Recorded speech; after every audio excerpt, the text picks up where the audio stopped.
Welcome to Houston Sports Talk with your host, Robert Land. Thanks for checking into the best Houston sports podcast. Robert along with Sports Radio 610 Shaun Bijani. And joining us is USA Today's John Crumpler, who serves as lead analyst at the Texans Wire. Great to catch up with you in person, John, after following all your Texans work online. Thank you, guys. Robert, Shaun, thanks for having me on. And I'm excited to talk about the upcoming NFL draft. It's a good time to be a Texans fan. Oh, yeah, definitely is. And the good news for Bryce Young fans, if you're a Texan Bryce Young fan, is he's not small enough to play Peter Dinklage's body double on Game of Thrones. Not quite that small, but John, he's Kyler Murray size, which scares everybody, I guess, even though Kyler combined for 50 touchdowns and a 68% completion percentage in his second and third seasons. What are your thoughts on Bryce and his size? So for Bryce, I guess I'll start with the height. I know there was probably a section of Texans Twitter, the Texans fan base, that had convinced themselves that he was close to that listed 6 foot.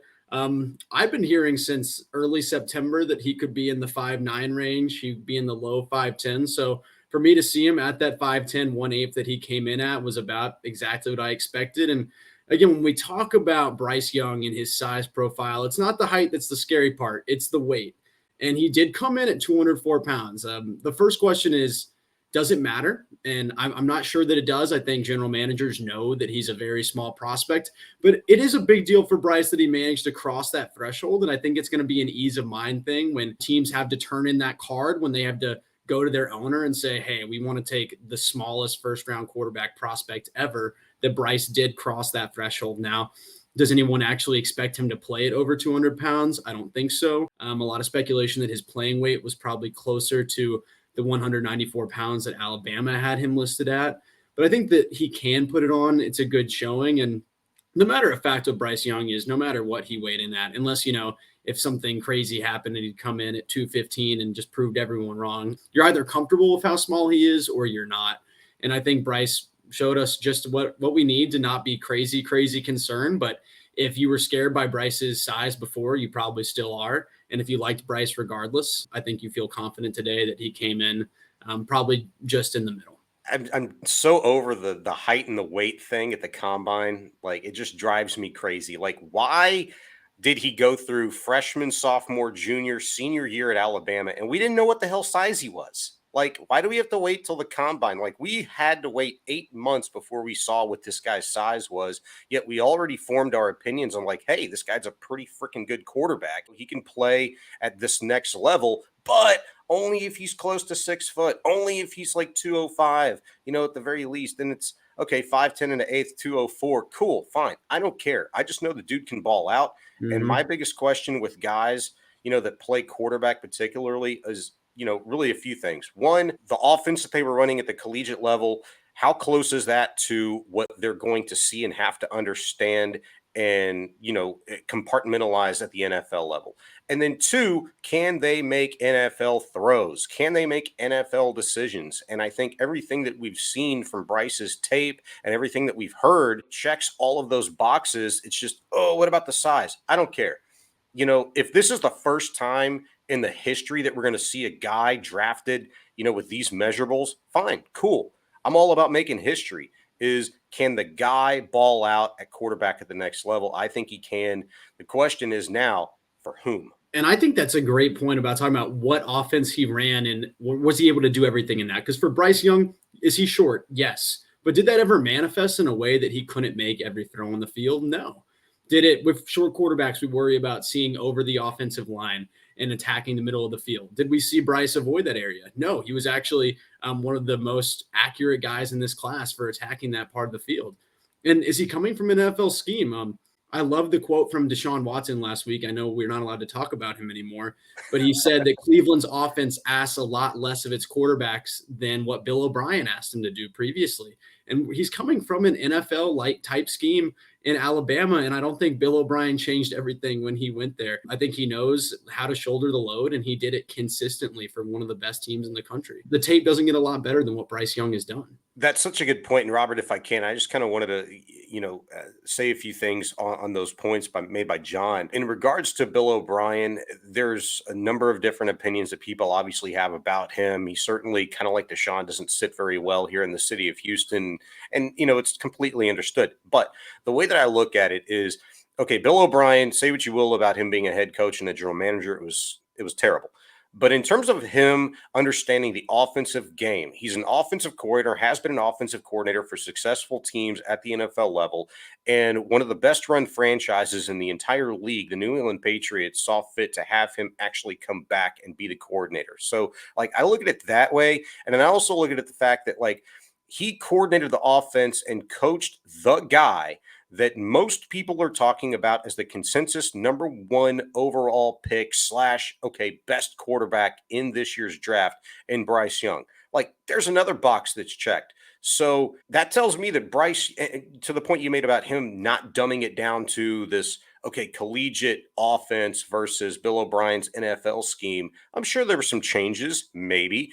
I'm sure there were some things that, he had to dumb down, maybe. I don't know. We don't know all the particulars. These guys never tell us anything specifically, but I am encouraged by the fact that this guy was coached for the last couple of years by an NFL coach and that he's back in the NFL now. And Bryce is going to be in the NFL, and he's clearly got the makeup, got the character, got the smarts for it, and certainly has the ability. Yeah, and also he just happened to throw the ball, the little short midget guy, around and over an NFL offensive line for the last couple of years because it's Alabama and those guys are actually pretty big if you notice. And a quick reminder, John, before I get back to you on a little bit of Bryce and also CJ Stroud, but a reminder to all our viewers and listeners that we're super close to 1,000 YouTube subscribers, which is huge for the show. So please subscribe to us, put us over the top. And for anybody watching, you can also listen on the run by subscribing on your favorite podcast app. But John, do you see a big difference between Bryce and CJ Stroud's accuracy or ability to process? What's the separation for you if there's one? For me, I think they both have one overarching question that kind of characterizes their entire profile. I think they're both top 10 picks. I would say they're both top 5 picks. Love the film on both. But what puts Bryce over Stroud for me is that Bryce needs to not do something at the next level versus Stroud has to do something. And why that would, I mean, the big knock on Bryce is, can he stay on the field? Bryce has to not get hurt. And that's a big ask. He is a historically small quarterback. Came in with the exact same measurables at the combine. If we want to make a comparison to Kyler Murray, we've seen the last 2 years, Kyler Murray struggles to stay on the field. When he's out there, he's great, but he's taken a lot of hits.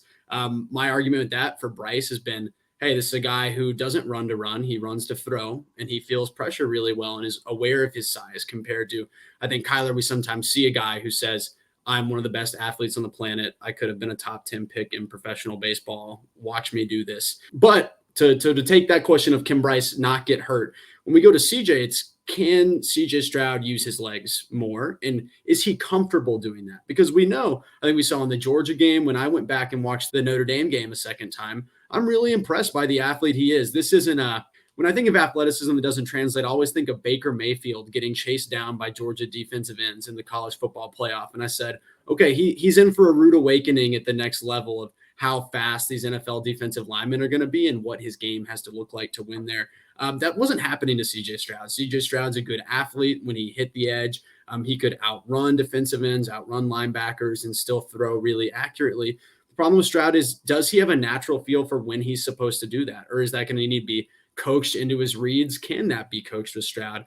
So for me, they're very similar. I'm trying to decide if I'm going to have them on the same tier or a little cutoff from Bryce and then have Stroud and Richardson in the next tier. But for me, what puts Bryce over Stroud is I think he requires less projection other than staying healthy. And I think that's something just based on who he is and how he plays the game that I'm comfortable saying you can stay on the field versus asking Stroud to be a different version of quarterback than what we saw for 2 whole years at Ohio State. That was a really good breakdown. I would add this, that for Stroud particularly, I mean, obviously the dude, he's a heck of an athlete and is a heck of a college quarterback, but for that to translate at the next level, I mean, I used this analogy the other day talking with somebody. It's almost like, when I'm watching my kids, grow up that I used to coach, and they're going from middle school to freshman, and in some cases, boom, straight to varsity. They look on that tape like they're going so slow, like they're moving around in quicksand. And it's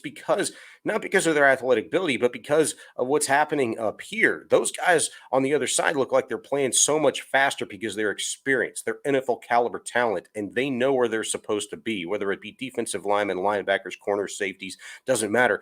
They know where they're supposed to be. They're going to be in the position to make the best possible play. And sometimes for a quarterback, regardless of what your measurables are or what your athleticism is, it's the ability to process. And if you're not able to process so fast in a manner in which is going to benefit you or your team or your scheme, you're going to look like you're going to be making slower plays, or you're going to look like you don't understand this, that, or the other thing. And so I kind of want to see Stroud be able to kind of take that on at the next level. And it's kind of like right time, right place, right scheme. Is he going to be in the right scheme to where they accentuate his athletic ability, but also what he's able to take in from a knowledge base of from a football sense and process that? And can you get the very best out of him as in some sort of like a progression? And all of these guys, it should be like a progression. I mean, Patrick Mahomes didn't step right off the college football field onto an NFL field and turn into an all-pro overnight. That didn't happen. And so I think it's patience. And so that's where it kind of comes down to right time, right place. How patient is a team? Are these coaches going to be with these particular quarterbacks? I just kind of think, for my money, Bryce Young has the ability to kind of step in and take on an NFL type offense, because I believe he's able to process and has studied the game at just a different level than any other quarterback that we know of, that we've talked about in this draft. And it's almost going to be a seamless transition for him. I think Stroud's got some great talent. It comes down to, can he process the information and make the plays and be decisive enough in those moments to be successful? And for Stroud, I'm not even sure it's a processing issue, because I actually think Stroud sees the field very well. When you watch the tape, when Marvin Harrison Jr. isn't open immediately, I do think you see him work to those second and third reads and see the whole field. But it's like he doesn't have a natural understanding of, okay, this is a good time for me to run. I think about the Michigan game, and he's staring at wide open field. He could probably go for 15, 20 yards, and he's looking for the check down. He's looking for the post route, and it's, okay, man, go take off. Like, this is your time, compared to Bryce, who I think has a very natural feel for, okay, I want to pass it, but the best play on the field right now is like, I should scoot. And like, he'll get down the field and make that. And I guess you talk about scheme with all these guys, scheme's going to be incredibly important. No quarterback comes into this league and succeeds in spite of their head coach generally, except for the best of the best. We saw Trevor Lawrence finally break through when he got away from Urban Meyer this year. But for Stroud here, I think when we're talking about Bobby Slowick and the new West Coast offense kind of coming from that Shanahan scheme, I would be encouraged if they took Stroud, just because it's a system that should really accentuate his strengths. It's a quick passing scheme in rhythm, find the right reads. And Stroud is, if there's a point guard in the draft, someone who knows exactly where they're going and can throw with accuracy to get it there. I think we saw at the combine this weekend, it's probably Stroud is the most natural passer. Do either of you guys have any different feeling after watching Richardson or Will Levis? I'll start with you, John. I'll start with Anthony Richardson and then give it back to you guys. With Richardson, I think I knew Richardson was a great athlete just from watching some of the tape, especially, if you just put on the highlight reel, that's all you really need to do to understand his athleticism. Some of these runs that he was having, and we're talking SEC defenses, we're talking LSU, that one run against LSU is what kind of sticks with me. Kentucky, Georgia, there's some highlight plays against really, really good defenses with 4 or 5-star recruits, and he's just mowing people over. He's got the arm where he can roll in either direction and make big throws. But with Richardson, and as I think I kind of showed a little bit at the combine, not the most natural thrower right now. There's some work that needs to be done with his mechanics. So I entered watching the combine knowing, okay, this guy's a bit of a project, lots of athletic talent that can buy him some room. Because really, I think when you think about athletic ability for a quarterback in today's league, yes, it should add an element of rushing. It should add some plays to your playbook. And of course, it adds another layer for what they can do if the plays break down. But really, for me, with young guys, it's saying, okay, what other traits do you have that can kind of erase some mistakes and buy you time to learn to win as a passer? because everyone who's winning at elite level right now, I mean, Joe Burrow, Patrick Mahomes, probably the two guys we think of. Hurts took a leap forward this year too. They're winning from the pocket, and they're winning just reading defenses and beating them. And their athletic ability helped them get to this point where the game is slowed down for them. So for Richardson, he's a better athlete than I really could have imagined. I mean, he beat Cam Newton in terms of relative athletic score, but he's still not he's someone that needs some help. And he's someone that I'm not sure would get that help with how much Houston's roster needs to improve. Such a great breakdown of Richardson. I really couldn't say it better myself. We knew he was an athlete, and watching him at the combine, I think for me, he actually threw the ball a little bit better than what I expected him to. I was really watching these guys, their demeanor and their body language and how much fun they were actually having versus a lot of guys. You could tell like there was so much pressure on them to perform and to run well or to throw well and to do everything, cross every T, dot every I. And it was like, all right, who's really kind of letting their hair down and having some fun and just showing up and showing out and being themselves? And I thought Richardson was definitely one of those guys. He just seemed completely relaxed. And I know he'd like to have a lot of those throws back, but he was very honest in his interview after the combine. And that was encouraging to me. I like the player, man. I really like the player. I like the potential. I've heard so many people talk about Richardson as, look, he's by far the most talented quarterback in this draft. It's just that, man, there's just so many little tweaks here and there.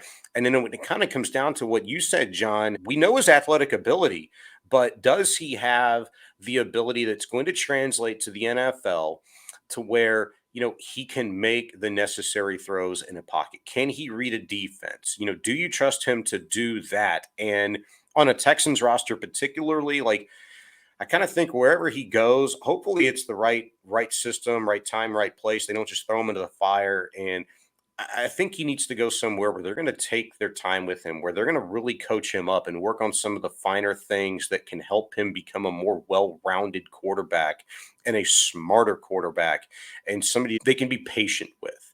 And I don't know if that's going to be necessarily here in Houston or not. But I wouldn't kick him out of bed if the Texans did take him at 12 or something like that. We'll see. But I really like his promise at the next level. He was a fun watch. For CJ Stroud. You mean Will Levis? Will Levis? Well, no, CJ Stroud, at the combine. Did you ask about Levis too? No, I was asking Levis or Richardson, Oh, well, Levis. I'll go Levis. We can talk Stroud later, but I kind of hate myself because I liked Will Levis more than I thought I was going to at the combine. Like, I tried to turn Rich Eisen off to a certain degree because, he's talking about his hair and all that crap. And it's like, okay, whatever. I don't care what he looks like. It doesn't matter. But the guy he has the build. He has the athleticism. He ran well. And my gosh, I was really impressed with him throwing wise. And I think he's a smart guy. I really think he's a guy that's going to compute at the next level, that's going to figure it out.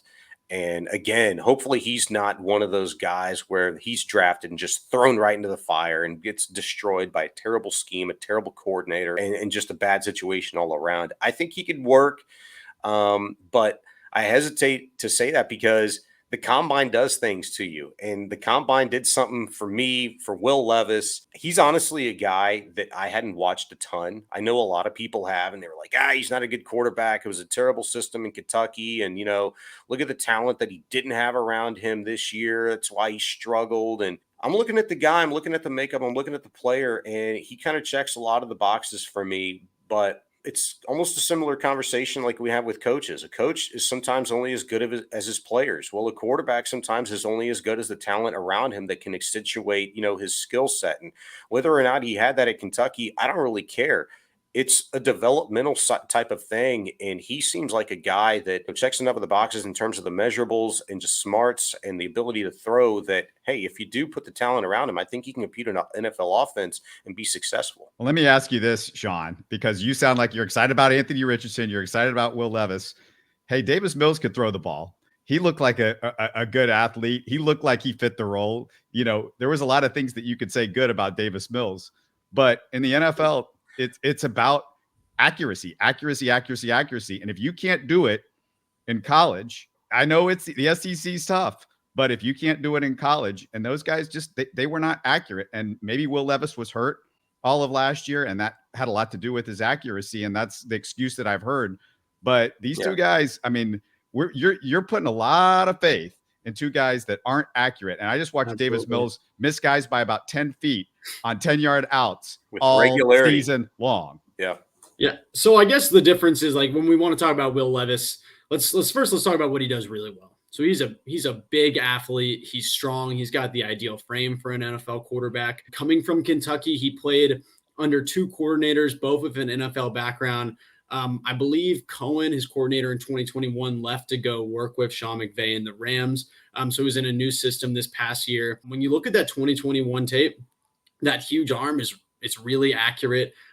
He's very productive. They won 10 games. I believe that was his personal best season in terms of the numbers. And he's also a willing runner. He can move and he can be physical there. When we talk about the accuracy issues, I think the reason I would differentiate that from a Davis Mills is I do think both these guys, Will Levis and Anthony Richardson, they're guys you might swing on because their highs have been higher than anything we ever saw from Davis Mills at Stanford, who I think Mills has kind of lived in. I love Davis Mills, great guy. I got to meet him last summer, but he kind of lived off of, okay, this was the number one overall high school recruit.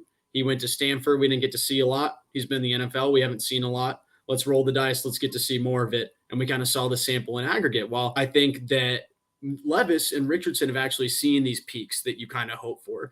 And I mean, they say that a good coach, once you put it on film once, you should be able to get it repeatedly. With Levis, I think some of the reasons that he kind of fell off this past year, like Sean talked about, not a lot of talent on that Kentucky team, an offensive line that really got bullied in the SEC, and a receiver group that didn't do a great job at separating, didn't look as comfortable in the new scheme, and also some lingering injuries. I mean, they talked about at the combine that this guy, he was getting steroid shots like weekly to try to play through some of this stuff. So he just wasn't comfortable. When I think about Will Levis, I kind of put him, though, in the same category as Richardson, because I think Sean talked about this too. He needs some good infrastructure to succeed. Specifically with Levis, I'm really dismayed watching him in both years at how he feels pressure. I believe I saw a stat this week that talked about the pressure to sack conversion rate. And 34% of the time that he was pressured, he was ultimately sacked. For Bryce Young, that number was 12%. For Anthony Richardson, that was 11%. And for Richardson, while we compare him to another project, that showed Richardson was just grown man strong. He just pushed defensive ends off of him, throw the ball away. Levis would keep trying to chase down these plays, and a lot of the time he'd come down.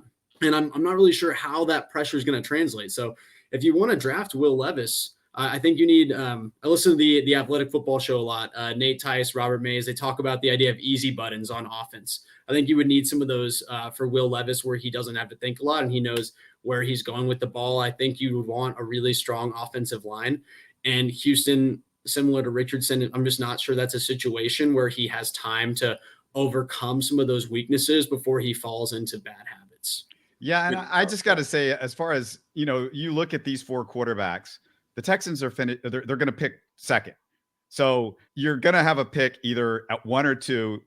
You want to pick a quarterback there, because if you think, okay, I'm going to wait till 12 and pick up Will Levis and Anthony Richardson, when there's 6 or 7 teams that need a quarterback between 2 and 12, good luck, because that doesn't happen these days in the NFL. The quarterbacks go high. The guys that they figure have the most upside, somebody's going to take a chance. That's the bottom line. Yeah, it probably will be that way. And, one of those teams, if it's not the Texans, is probably going to trade up to that number 1 spot as well. So you can eliminate one of those between, 3 and 11. So there's probably going to be quite a bit of movement, within those first 12, 15 slots of the draft. And there's only so many of these quarterbacks, there for the taking. And outside of the top 2 and Bryce Young or CJ Stroud, beyond that, we're talking exactly what our conversation is now. There's a lot of pluses, but there's a hell of a lot more minuses, and right time, right place, right fit sort of conversations that you need to have. But the Texans, to me, they can offer the best possible deal to get their guy, and they're the only team in this entire draft in the position to offer the Chicago Bears one thing, and that is a guarantee for who exactly they want to draft as their first overall pick as well. Nobody else can do that. So their GM, Ryan Pace, can talk about, or is it Pace? Or Poles. Poles, yeah. Poles, he could talk about whatever he wants to, like, oh, I can get a first rounder in 24 and a first rounder in 25, and we could be stacked, whatever. Hey, you could, sure. But is that going to guarantee you the guy that you need, that you want in this draft? And so that's kind of what it comes down to for me. I think at the end of the day, the Texans are going to be satisfied with whomever they get at quarterback. If it is Young, if it is Stroud, I think they probably like both of those guys. And it's become a lot closer of a battle between those two than I really anticipated. The combine, again, it's one of those things that does that to you. But even leading up to the combine, I think you really poured yourself into watching these guys play. You saw what they both can do and how they could both translate to the next level. And it just kind of comes down to beauty's in the eye of the beholder.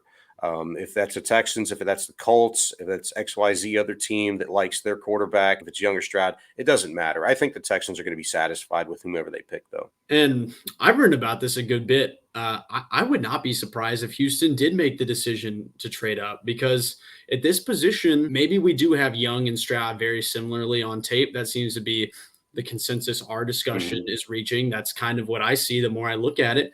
But being a quarterback in the NFL in today's league is so much more than just the football games that you're going to play. That is the leader of your locker room. That is a de facto CEO of your franchise in terms of the publicity they're going to get and the things they need to handle with the media. That's who you're going to be to the public. It's just so many different things.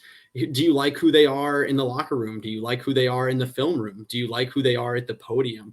Do you trust everything they're doing behind closed doors? Because all of that, I think, as we're especially familiar with as Houston fans in the last few years, that matters for your franchise quarterback. And I do wonder, as DeMeco Ryans and Nick Caserio sit and get ready for this draft, this is a career defining pick potentially. I don't think it'd be unfair to say, unless Nick Caserio he has to hit on the other 3 of the 4 first-round picks coming in the next 2 years, and probably a bunch of other picks if he misses on this one to keep his job. If you miss really bad on this quarterback, I don't see how Caserio survives this one. I think DeMeco's got a pretty long leash here. I think they really wanted him. But at the same time, if DeMeco Ryans does not have a capable NFL quarterback, and ideally one that can elevate more than the ones that he had in San Francisco, because Kyle Shanahan's not walking through that door to save your offense. Even if you're DeMeco Ryans and you have a stud defense, it's going to really cap the kind of success you could have. And you could find yourself in a New York Jets situation where, hey, we have a really talented roster.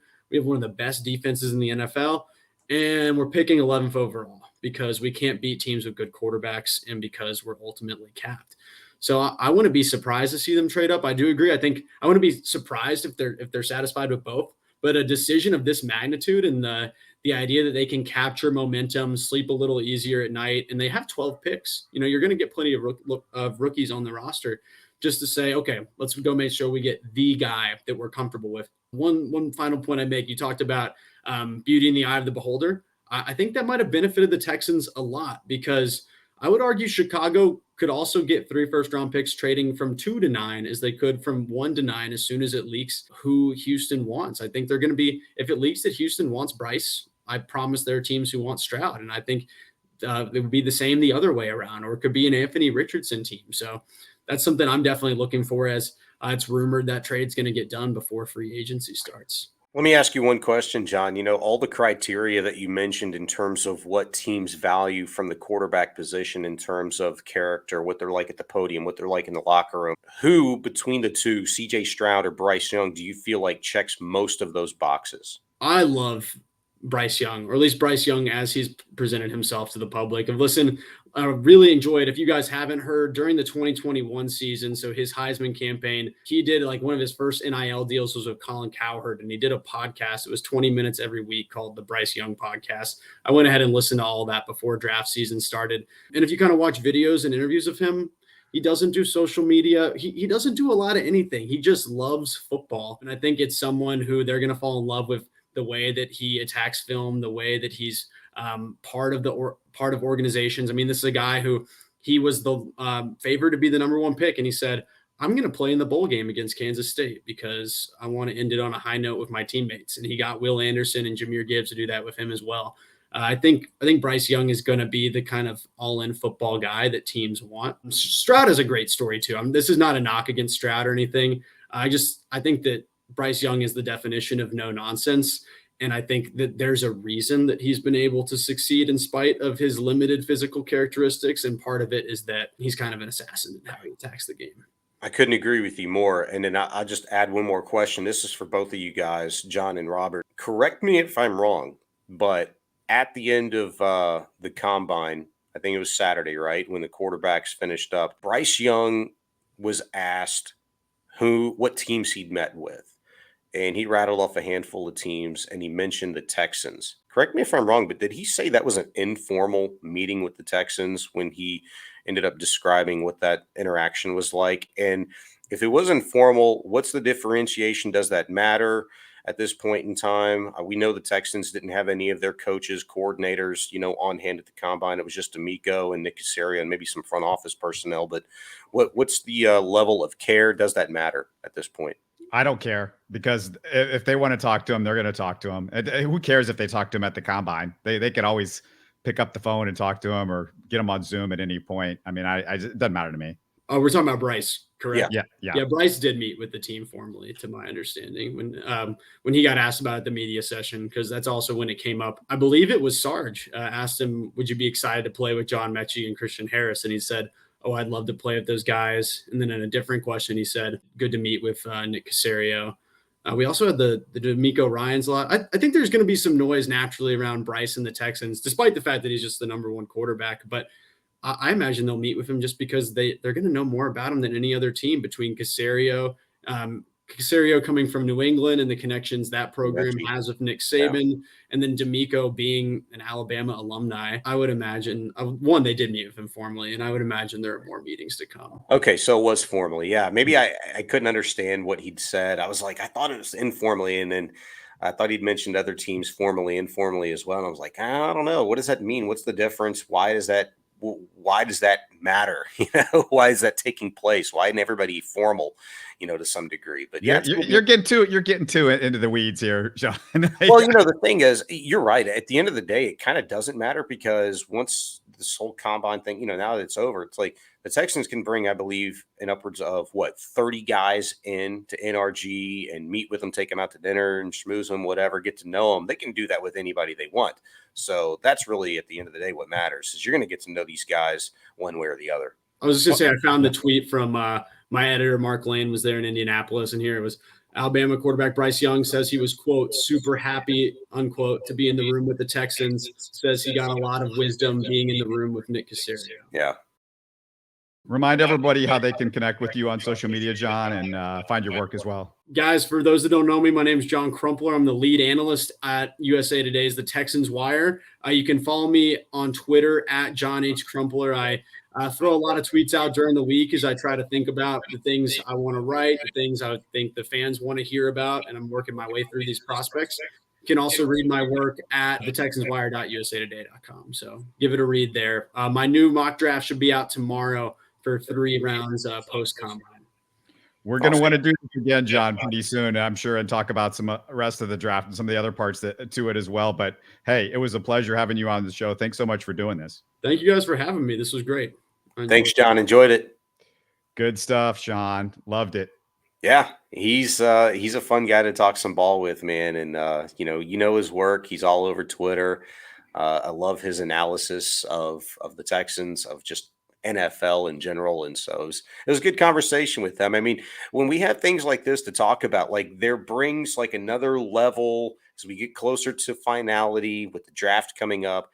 Hey, we're 9 days away from the league year starting and free agency hitting. And so we'll get some more finality there. Like, we're starting to kind of whittle down, and we're going to see what really is of key importance, the most value for the Texans going into the draft, depending on what they do in free agency and stuff like that. So we'll be able to whittle that stuff down and, just kind of figuring all this out. And finally, just to get the Bryce Young measurables out of the way. I mean, there's so much to talk about there. It was really an exciting weekend at the Combine. I love watching this stuff. I forget how fun it is.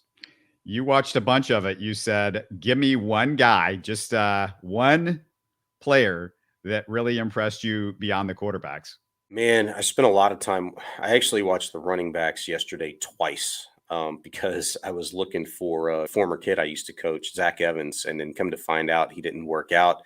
He was a prospect, their number 2 running back behind Judkins at Ole Miss. He ended up not working out because he was injured still. So that's why I watched it twice. I was like, wait a minute, did I miss this guy or what? I always forget how to pronounce his last name, but the running back from A&M, Achane, yeah. Achane. Yeah, he's a Houston kid. That guy, he was so fun to watch at the combine.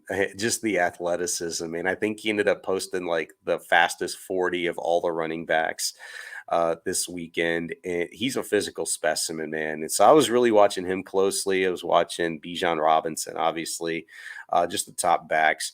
And I need to go back actually later and watch the offensive linemen. I recorded that whole 6-hour block of the combine because I didn't want to miss Zach, and I did anyway because he didn't participate in the drills. But I want to go back and watch the linemen because I think the offensive lineman is going to be very important for the Texans in this draft as well. There's some talent there that I think they could possibly get their hands on, in the latter rounds of the draft. So I would say Achane and Bijan Robinson. Like knowing kind of what we already knew about them, it was just kind of really fun to watch their athletic ability at the combine. And again, those are 2 guys, kind of like I talked about with Anthony Richardson. I was really paying attention to guys that were just there to kind of be themselves. You can tell. And those guys showed out, man. They were just letting their athletic ability just, hey, this is who I am, man. Like it, love it, hate it. Here we are. And they were just something to marvel at. It was fun. All right. Well, we cannot close out the show without a couple of notes. And first of all, Sean, watching the Coogs game Sunday, I was all in my March Madness fields. We got Nance and Raftery on the call. There was some major gamesmanship from the Memphis players before the game that was a little bit interesting. And of course, Jamal Shedd's buzzer beater was March Madness magic. It was fantastic. I've said this all season long. Jamal Shedd, he's an excellent college point guard. He can beat anybody off the dribble at any time. And on that last possession, he beat 2 guys off the dribble, created separation, and got the shot that he wanted up and in. And it was phenomenal. I was thinking like, all right, call a timeout. You got plenty of time, set something up. And it was like, it was a great decision. You let them go down the court, you let them be themselves, and you let your players make plays. And he'd been able to do that really, I'd say for the last 3 or 4 games, Shedd's really been looking for his shot in the paint and just an opportunity, I would say in general, to make something happen. And Kelvin trusted him enough in that instance to say, hey, go get it, big boy. And he ended up winning the ball game for him. So that was great. What happened before the game? What was the gamesmanship thing with Memphis you're talking about? I understand that some of the Memphis players were talking a little bit and there was some stuff going on between them. I missed it, but I just read about it. And it sounded like some Cougar fans were not happy. And of course, they're never happy with Memphis Tigers. But, you got the last say. At least if you don't see them in the tournament, you got the last say with the sweep of them in the conference this year as you go to the Big 12. For sure. It was sweet. Like anytime you can get a win on the road, to end your season, that's just another thing that can kind of give you a boost going into the conference tournament, going into March Madness. And look, the Cougs, they've been riding all season long with the big bullseye on their back, and they embrace that. That's kind of what they want.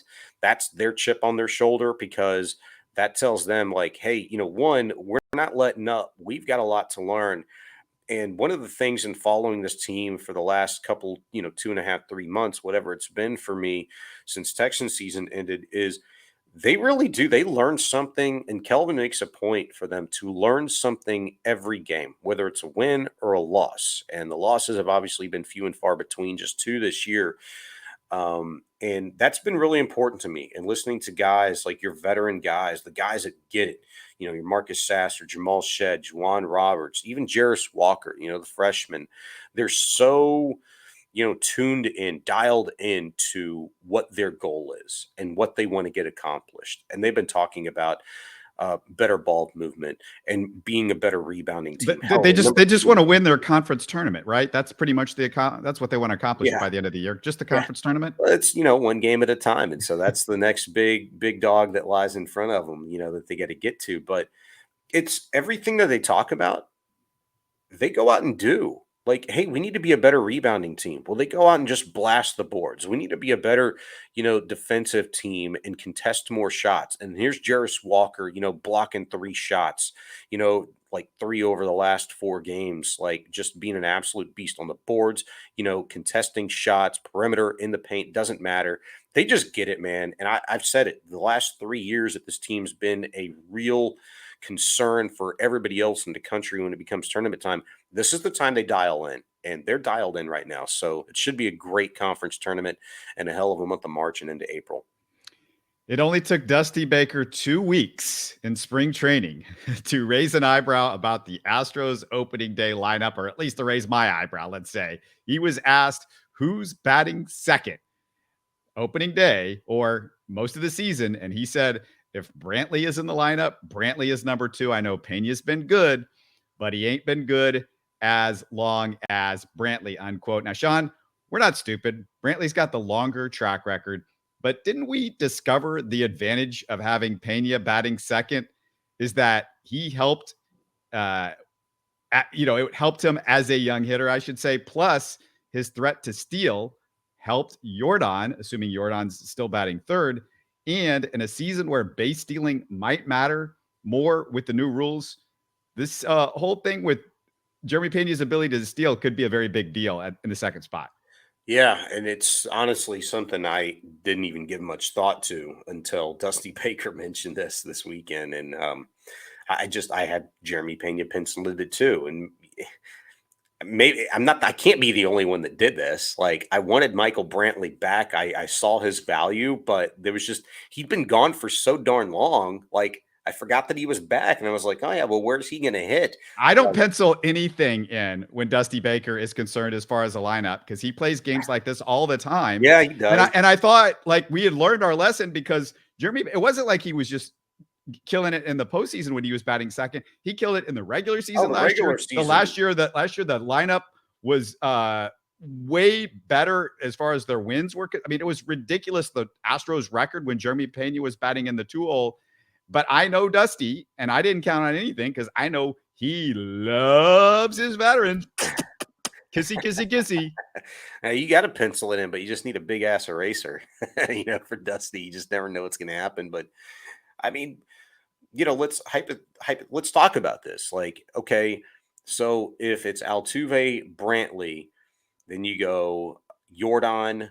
Oh, you're not getting to Jeremy Pena until the 7-hole, it's late. He's the end of the lineup now because Jeremy Pena. It was going to be flipped or flop. It's going to be Jordan, Bregman, or Bregman, Jordan, however he decides to do it. I would guess he's going to go back to, and I don't like this a whole lot. He's probably going to go back to, if Brantley's batting second, he wants a righty next. So then he'll go to Bregman, and then Jordan will be back in the 4-hole. Yeah, and then he'll go to, maybe he goes to Kyle Tucker. Maybe he goes to Abreu because he wants the righty lefty thing to continue. And then he goes to Kyle Tucker in the 6th. I mean, this totally redoes the lineup because I know his righty lefty thing, which I disagree with. Now, Brantley, we know, is big as far as he's not going to hit you against lefty. He's not going to hit against lefties. But most of these guys, it just flat out doesn't matter. Look at the numbers. It doesn't matter if they're hitting righties or they're hitting lefties. It doesn't matter. But Jeremy Pena is now, you can mark it up. He is in the 7-hole. And, it's not a huge deal,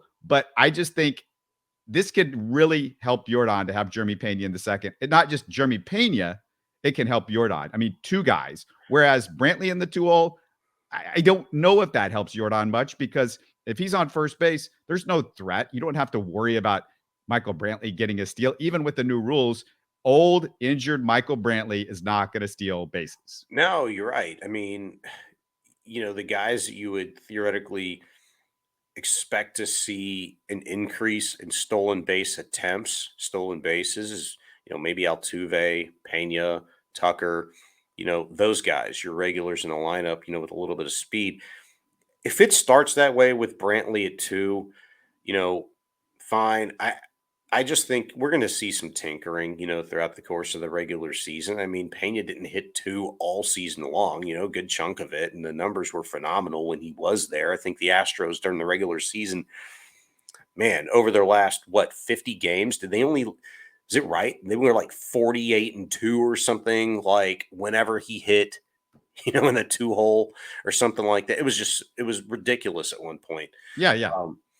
And I don't know. Like, it kind of comes down to Pena, right? How does this affect him? Brantley is hit all over the place throughout the course of his career. And I remember at one point in time, I looked at those numbers, for Brantley. The guy's a 300 hitter. It doesn't matter where he's at. So it kind of comes down to Pena. Where is he comfortable? And then where is your lineup, feasting the most? Like, The other where is part he about pushing this, the though, button? is comfortable. Speaking of comfortable, how about the fact that Jeremy Pena is probably going to be in the lineup every day, and Michael Brantley's going to be in and out of the lineup Right. with He's going to be injuries in and and out. rest and stuff like that. So why not leave Pena in the 2-hole just for some consistency in the lineup on a regular basis? Yeah, I totally agree with that. And it might very well just end up working out that way. Dusty's going to Dusty, and I still trust him at the end of the day. Like, I know you've got your say so in the righty lefty, combos that he likes. I just want to see how it plays out. I don't want Jeremy Pena in a position to where he feels uncomfortable and where he feels like he has to press. You know what I'm saying? And if we start seeing that in the 7th spot, like, then I think maybe a change would be warranted. But again, this lineup is extremely deep. You've got Abreu replacing Yuli at first base. The pop that he brings, is going to be phenomenal. Like, what you do want is you want some pop. You want some movement towards the bottom of your order. And the Astros, beyond the 7th spot last year, they didn't have that. Really beyond the 6th, Well, from Jose Abreu is here this year, and so you've extended the lineup. So Chas McCormick is now batting 8th on a regular basis. We Yep. assume if he wins the job, which Yep. with Dusty, who the hell knows? But Chas McCormick regularly batting 8th and Abreu permanently in there. Abreu extends your lineup, and let's also not forget this fact. Okay, Michael Brantley, we don't know where he is. He's coming off an injury. Right now, he's Right. dealing with personal matters. We don't even know if he's going to start the season because he's now missed time twice during spring training because of personal reasons. Like, Jeremy Pena's been there every day for the last several months, the beginning of this year in spring training. Like, he's been there. All of that stuff matters a great deal to me because, look, you just want to bring some consistency. Consistency matters, I think. And Yeah. Dusty likes to screw around with the lineup a lot. Dusty does a lot of things well as a manager as far as pitching is concerned, I think, but I don't think he's any genius as far as hitters are concerned because last year the Astros went through a number of slumps and inability to do anything offensively, and Dusty didn't seem to be able to, push the right buttons at times to get them going.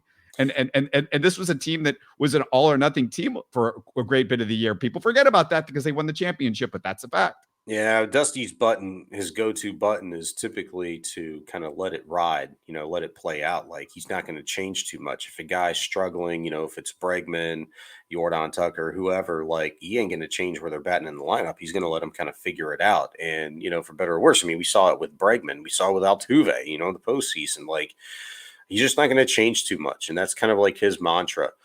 Which is fine. I mean, look, that was AJ Hinch. People wanted George Springer out of the playoff, put him down in the lineup. He's struggling. And then he said, nope, he's my leadoff guy, World Series MVP later. Yeah, that was the right move. So and most managers are like that. I mean, that's what you do in baseball is the averages tend to be, what they are and they'll come around. But, like, as you mentioned, Abreu lengthens the lineup.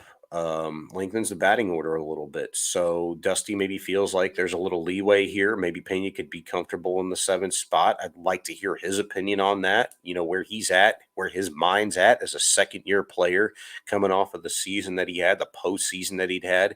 Brantley, you go back to the first day or two of spring training when this started and, the media caught up with Michael Brantley and they're trying to figure out, like, hey, where he's at health-wise, mentally, when he's taking reps at first base, it's like, hey, what's going on? He's like, hey, man, wherever the team needs me, field, batting order, doesn't matter. I just want to help. I just want to be here and help them win. I think at the end of the day, we all know the answer to this. If Michael Brantley is going to be healthy, you could put him in the lineup wherever, it doesn't matter, and he's going to be happy with it. He just wants to be on the field contributing. Last year, watching this team win a World Series without him absolutely killed him, just as it did Justin Verlander, going to the postseason back-to-back years, getting to a World Series and losing it without him being able to contribute and help. That absolutely killed him. That was a chip on his shoulder. Brantley's got a chip on his shoulder, and he understands where he's at the stage of his career. He wants to do whatever he wants to, wherever he can to help. Pena, you have to worry about the second-year player. Is he going to be comfortable in the 7th spot? Maybe, maybe not. We know how great, how effective he was at the 2 spot. I think it's just, I don't care if it starts that way. It's a long season. You can figure it out. Again, Pena didn't hit there for 162 games last year. But when he finally, took that number 2 spot over, you saw the benefit. You saw how the lineup was clicking. So I think it'll be fine. Sure. And just a final note, just got to throw this in here. The Roughnecks 3-0 son of bums defense hasn't given up more than 14 points in any of the 3 games. The Roughnecks are one of 2 undefeated XFL teams. And for what it's worth, they lead the XFL in point differential at plus 39. Congratulations to the Roughnecks. I actually watched that game last night. Yeah. I mean, I've watched all of them. I'm entertained. We've talked about it before.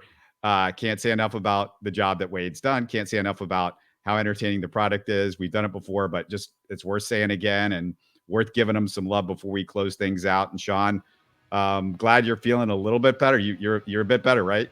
I'm feeling a little bit better. I still look and sound like crap, but I'm feeling a little bit better. That's all that matters.